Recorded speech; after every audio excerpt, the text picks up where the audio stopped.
Hey, it's Thursday. Friday. I totally didn't say Thursday here, haha, OMG. And we're talking about finding the version of hiring that works for you. Do you even want to hire? Are you hiring the right type of people, the right way of getting the work done?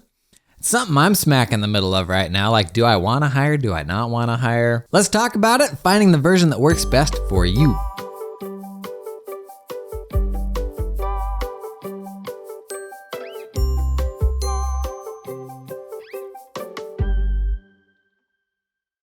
All right, so the last Roast a Firm video I posted on the main YouTube channel, not this YouTube channel, blows my mind. People are finding this show and don't know that I have another YouTube channel, but a little series I do where I anonymously roast firms. They give me a bunch of info about themselves, and then we just publicly kind of talk through what they're going through and maybe some improvements that they can make.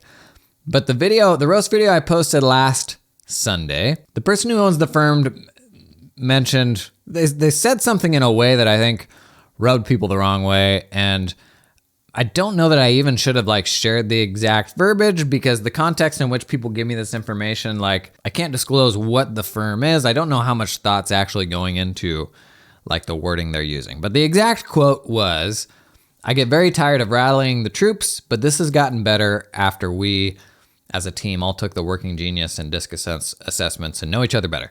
But people latched onto the phrasing of I get very tired of rallying the troops as potentially an indicator that managing people is not something that this person's ultimately going to enjoy. And the context of this firm, single person, founded the firm, and they've got 3 part-time people working for them, and they're growing pretty quick and kind of having to decide what to do next. And for all of the glorification of building big, cool, rad firms and your dream team and all that stuff, I think there's more firms with no employees than firms with employees out there.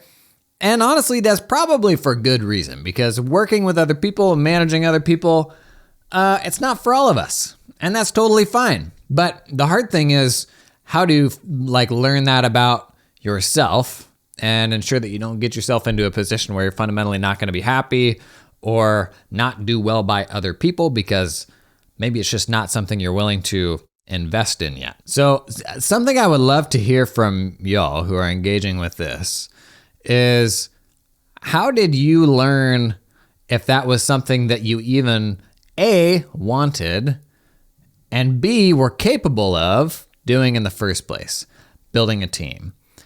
Because I think there's an element of that being the default, or that being the path to success is just having a team. And that almost becomes this vanity metric. You're, outgrowing yourself. But there's a lot of people that are either just going to not enjoy that or just be really bad at it and probably shouldn't do that. I've done both. In the firm last year, we had a team of about 40, and I was responsible for way too many of those people. And right now, I don't want to have a team. That's just where I'm at. I got kind of burned out doing that, and I'm sure I'll rebound at some point and have that motivation again, because there's a lot of amazing things about running a team. And the greatest satisfaction I ever had in running a firm wasn't in what we enabled for clients. It was actually for the opportunities we created for team members and enabling them to kind of grow into a better version of and more successful version of themselves, and just kind of enable that path. That was the aspect of firm running that I will remember the most. But right now, boy, all that sounds like a lot of work. The only mouths I want to worry about feeding right now are the little tiny ones running around the house whose diapers I still have to change. So that's where I'm at today. Doesn't mean that's where I'm going to be at forever. But for you as a firm runner, you got to have that level of self-awareness to even know if that's a thing that you want or not. And that's honestly a benefit of maybe having worked with another firm in the past, where maybe you had a little bit of managerial experience where you could see, was this something that I enjoyed or something that I fundamentally shied away from? Because if you didn't enjoy it then, the added stress and pressure of being responsible for these people's professional livelihoods, that's a really big stressor. That was the biggest thing that kept me up at night. That being said, I think the healthy thing to kind of temper that with is it can also be easy to conflate your own worth to this person when at the end of the day, they're accountants. If you couldn't employ that person anymore, you could literally drop a comment in this video and someone else will probably have hired them within a week or two. So there is a risk there of I think in our head sometimes we overstate our own importance when it comes to the growth and development of our own employees. I talked about this in the episode where I ran through why I left the firm and kind of overcoming that. I actually think for me that was a really helpful reality check for how important you think you are versus how important you really are. Working with 40 people and you say, okay, I'm going to be out of here. See you later. And that's the ultimate litmus test for who are the people you will still maintain a relationship with and who are the people that you won't. Who are the people you're friends with out of convenience and proximity and because you work with them every day versus the people for whom this is a job and you as an employer are in many ways kind of a means to an end. You're paying the bills for them and that's why they turn up every day. That for me was actually a really healthy exercise and putting all of that in perspective because we carry the weight of those people's expectations and signing the paycheck, every month and stuff like that. And I think sometimes that can make us think that maybe they need us more than they really do because there's an abundance of opportunity out there for accountants. But that's just a sad rabbit hole. So let's not focus on that too much. But when it comes to hiring, I think it's actually a more broad consideration than do I want to work with other human beings and manage other human beings or not. And I've been starting to hammer on this more in my main channel videos in that I don't think most of us approach hiring in a very robust way because we're just going out looking to make traditional hires, and that's the only way that we think about handling fulfillment, not personal fulfillment, but fulfillment from the standpoint of getting the work done. So I think if you ask 99% of accountants, if you got capacity issues, you need to get more work done, what are you going to do? You're going to go out and hire a tax manager or a new associate or something like that. That's always the solution, when I think you're actually better off diversifying across multiple approaches to fulfillment. And ultimately, traditional hiring and having full-time people who are totally focused on working for you and building a dream team of unicorns is probably the best ultimate version of a firm, and for me would probably be the most fun version of that. But how many of y'all have that perfect team of unicorns who are going to be with you until the end of time? And even if you do have that, I don't think it's a very robust way of building a system to get the stuff done reliably. Because right now, virtually every firm is one person away from being completely hosed. And there's a whole lot of reasons that you could lose that person that are entirely out of your control. It doesn't matter how good of an employer you are. If you suck as an employer, okay, then maybe you've got a bigger risk there. But people move jobs, people change jobs all the time for reasons outside of your control. And if at any given point in time, you are that one person away from being totally hosed, and that includes you, if you got sick tomorrow and couldn't work for 3 months, what would happen? Then you're man, that's a risky business to run. But that's what virtually all of us are doing. So what does a more robust version of that looks like? It means finding more ways to get the work done, to have more redundancies in place there that you can lean into. And just having a pile of human beings who are your full-time employees, that's very dehumanizing, I know, but only getting the work done that way, I don't think is your most robust solution. So what I've been talking about in these videos recently is I think you need to get the work done across basically 3 different fulfillment channels. And that is traditional hiring. So that's full-time, part-time employees. I would even put offshore hiring into this category in situations where the way the offshore hiring works is you get the entirety of that person's focus and attention. So TOA Global, for example, when you pick up a team member in the Philippines through TOA Global, they're basically your employee. Like they just work for you.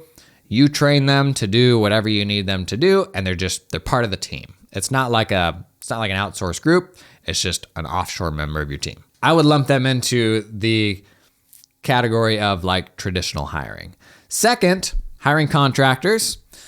So that could be full-time seasonal stuff, could be part-time people, could be hiring contractors through groups like TaxFile, where they're like almost like a gig economy sort of version of doing tax prep. So like services like that will connect you with contractors. Upwork and Fiverr are other examples. Now, with every one of these things, I'm going to say, all these things are going to come flooding in your mind about what makes this hard and what works about it, what doesn't work about it. Like, that's the reason that we all hire the way that we do right now. And so, like, challenging some assumptions and, like, pushing through some of those things that are unknowns or make us uncomfortable right now, like, that's absolutely a prerequisite to getting to a fundamentally better place. Because right now, I think the place most of us are in, being one person away from being hosed, is just not a healthy place.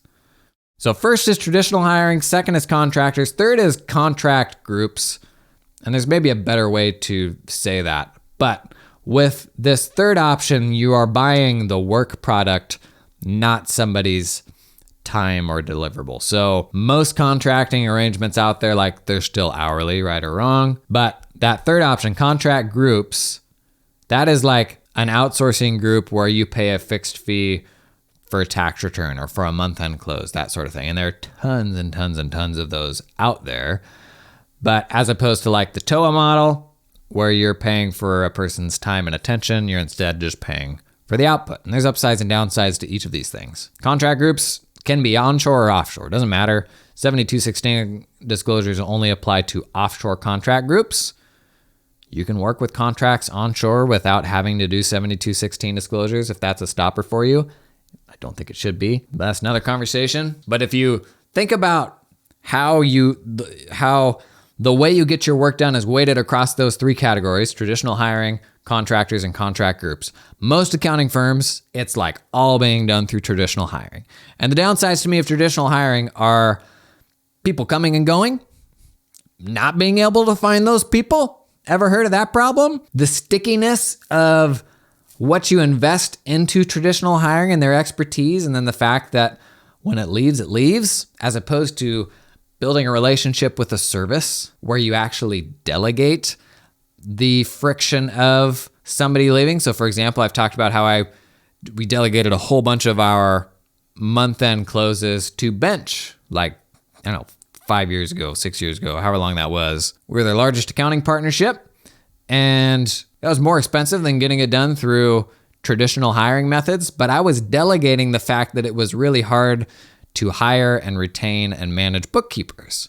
So Bench had a whole bunch of bookkeeper turnover, but part of the deal was they had to manage all that. Their job was just to get it done, and I didn't have to worry about anything else. And we were growing so fast at the time that I was happy to pay a premium for them to manage all that stuff for me. Because at that point in time, the least favorite part of my job was managing bookkeepers. And that fulfillment channel for me was fantastic. Their job was to get the work done by a certain date after month end, and they did a great job. They did it. Like, we still had to review it. We still had to be accountable for the output. But like, imagine like the ability to delegate that stressor. If you could hire a manager who would come in and do that stuff for you tomorrow, most of us would. And that was the value to me at that point in time of a contract group. So diversifying your fulfillment, how you get the stuff done across those different types of work, I think is just a much more resilient way of getting the work done. Because if you get sick, you've got people, you've got services, you've got contractors who are fractional that you can flex that workload across.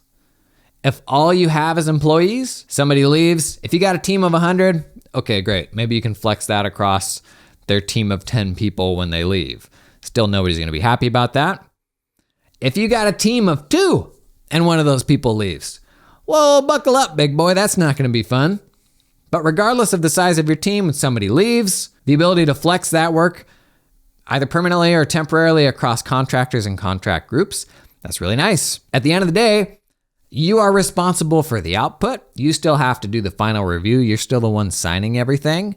How the work gets done, I think, in my opinion, has never been less important. And I think these services will get better actually as technology and AI stuff is taking off, because these like contract groups, if they nail these processes and get really good at it, could actually do it to a really high level, really efficiently. So I think like the way tech's going, that may actually benefit contract groups. But for you, your job is to deliver correct work. And generally, your client's not going to care how the sausage gets made. But more importantly, it's not up to the client to dictate how the sausage gets made. I know firm owners who like, all they do is work with contract groups. They've got 4 or 5 different contract groups they work with at a given time, and they're the face and the final technical review.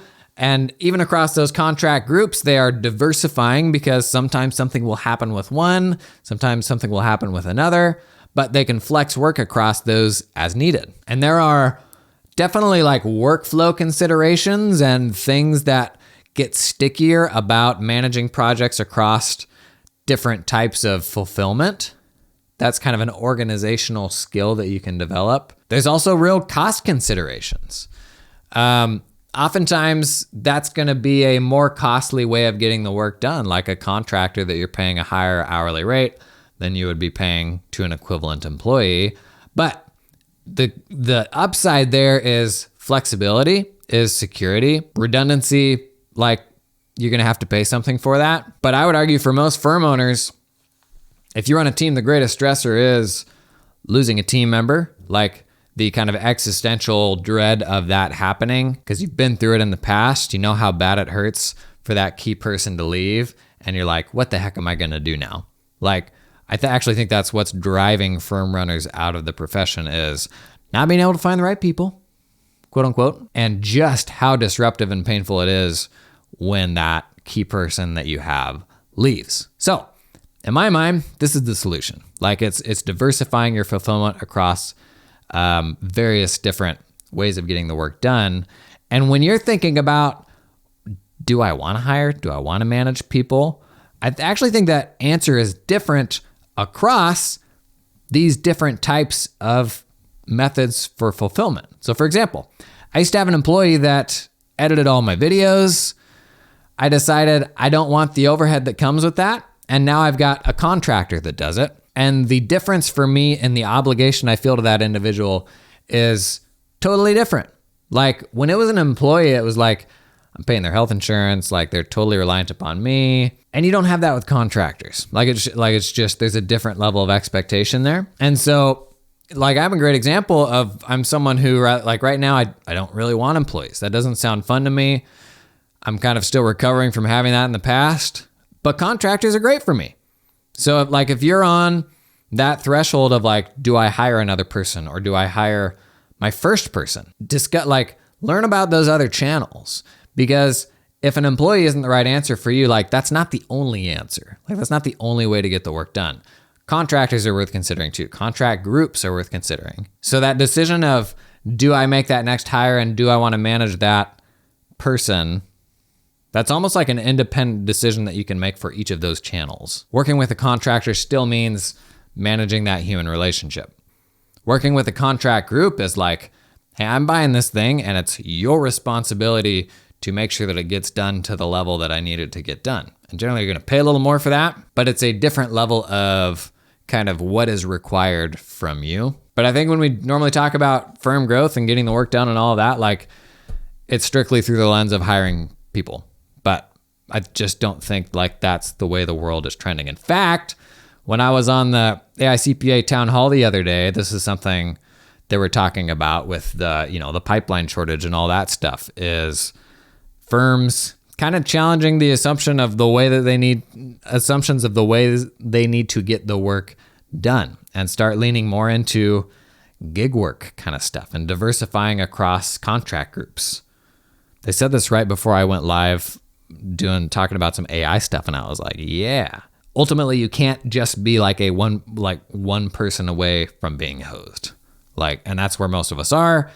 If you're a solo operator, you're absolutely there, and that's can be hard to get away from. But I think it's worth challenging some of those assumptions of the ways that we can get the work done so that you've got a more resilient version of your firm. Okay, hey, new segment alert, mailbag. It is where I open the things that people send me. Listen, I love you all, but I love Allison Rife Martin more because she sent me a very nice thing, very nice letter, but it also included this little booklet, Taxes and Punishment, which is, honestly, it's a collection of really unfortunate accounting puns. Why are frogs so happy? They eat whatever bugs them. Why doesn't Santa have an accountant? He's elf-employed. Why should you wear glasses during math class? They say it improves division. Ugh. What do you call a piece of toast at the zoo? Bred in captivity. What's that have to do with tax? What's the difference between Al Capone and Anakin Skywalker driving an Uber? That's very specific. One is a tax evader and the other is a tax evader. Okay.